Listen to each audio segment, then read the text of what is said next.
Thatcher's London, a young British Pakistani man, Omar, left directionless due to his poor grades in school, is connected with his businessman uncle Nasser, who eventually provides Omar with a rundown laundrette which needs sprucing up. One night, when Omar is being harassed by skinheads, he recognises one of them waiting in the distance, an ex-bully and ex-lover, Johnny. As Omar and Johnny's reconnection develops, and the laundrette renovation becomes successful, the two young men must eventually come to terms with their social allegiances, the expectations placed on them, and where they'd rather fit in.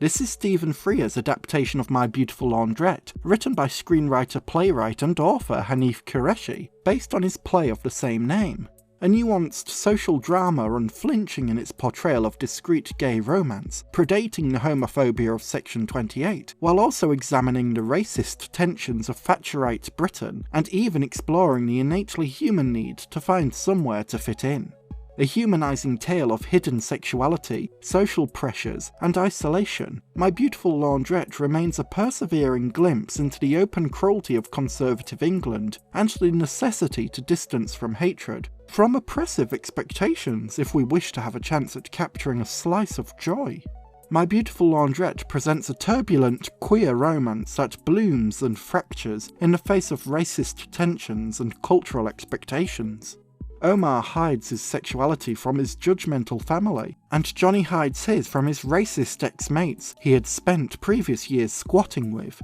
Both are attracted to the other, yet have also expressed interest in Omar's uncle's daughter, Tanya. This may be due to keeping up appearances of heterosexuality for the benefit of remaining discreet about their sexual interests in each other, or it may be a demonstration of bisexuality, in which Omar and Johnny are also genuinely attracted to Tanya. Nonetheless, the central romance remains between Omar and Johnny, which is often hidden from prying eyes, albeit some close calls have led to the two on the verge of being discovered. Their romance also foreshadows the homophobia of Section 28, which would come to pass 3 years after My Beautiful Laundrette's cinematic release, a law brought in to prohibit the promotion of homosexuality. This vague language often meant that the stigmatization towards LGBTQ+ people increased under the influence of Section 28, costing queer people their jobs, their ability to find housing, financial support, and which led to a rise in hate crime too. While the romance between Johnny and Omar predates Section 28 by 3 years, it's not difficult to see how their discretion, to avoid the judgment of their family, colleagues and acquaintances, would become a common tactic for queer lovers under the oppression of Section 28, as if the film foreshadows the circumstances that a lot of LGBTQ+ people would find themselves in. My Beautiful Laundrette isn't just socially aware about the ways LGBTQ+ folk had their love lives away from the chastisement of a heteronormative society, but the film recognises how Margaret Thatcher's rule also intensified racial tensions within the UK too. Jenny Bourne, writing for the Institute of Race Relations, highlights Margaret Thatcher, who was Prime Minister at the time of My Beautiful Laundrette's production, and her role in the rise of racism in Britain. There is no doubt that Thatcher, on taking power, was to the right in her party on race matters, an instinctive imperialist not averse to playing the numbers game. She had indeed taken on the clothes of the far-right National Front and given a fillip to racial violence, which was, in the 1970s, along with racist policing, the principal problem of the inner city. With the rise of racism in Britain under Margaret Thatcher's power, My Beautiful Laundrette integrates this social context into the central theme of its story, the desperate need to find somewhere to fit in. A reference is made to Johnny's past marching, likely a reference to the National Front, his association to a racist past clear, as his old friends begin to berate and hassle him for his attempts to find legitimate work with Omar, a man of a different race that Johnny's old mates deem a betrayal to him and his own race. In Thatcher's Britain, racists felt emboldened, hate crimes on the rise, which My Beautiful Laundrette never flinches from depicting. As a countermeasure, Omar and his uncle's controlling colleague Salim, both British Pakistani, feel a strong urge to distance themselves from the British racism that was typical at the time. Omar seeks to make immense wealth, and Selim often cuts corners, managing dodgy jobs to accumulate his.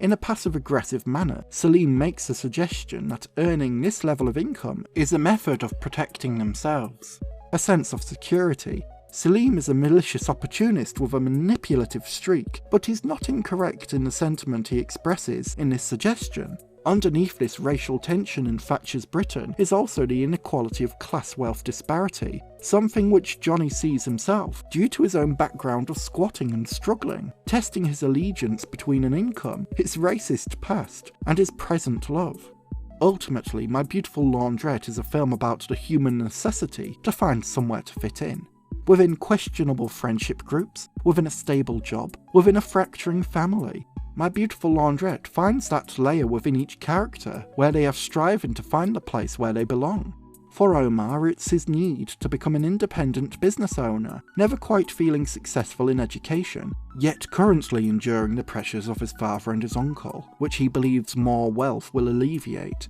For Johnny, he is torn between his old friends, with which he shares a racist past he wishes to distance from, yet also a past of solidarity amongst poverty, and the urge to find legitimate work to broaden his opportunities, as well as rekindle his relationship with Omar. Even Tanya, a secondary character who is arranged to marry Omar by her father Nasser, has her own battles with fitting in, wishing to challenge the family and cultural expectations placed on her to marry young and settle down, when in reality she strives to experience more of her life, especially independence from her father. It's a deeply relatable emotional core at the heart of My Beautiful Laundrette, as characters fumble and attempt to find the places where they can fit, not always succeeding, and not exactly finding their clean-cut answers either. While we may not share the exact cultural expectations placed on Omar and Tanya, or the prejudiced past of Johnny, we can empathise with this search for a purpose to life, because we ourselves often tread similar roads, seeking our own reason for existence. In conclusion, Stephen Frears' adaptation of Hanif Kureishi's My Beautiful Laundrette is a nuanced, landmark gay drama that was essential under Thatcher and still remains emotionally and socially relevant today when considering humanity's need to fit in, to find a purpose or allegiance, as well as the unfortunate rising hate crime towards the LGBTQ community that leads queer folk to fear for their safety, driving them into a life of discretion and secrecy. While My Beautiful Laundrette avoids obvious answers, by the end there is a trace of hope, seeing the joy Omar and Johnny have with each other, demonstrating that to love is a valid purpose, and that love perseveres beyond hatred and social expectation.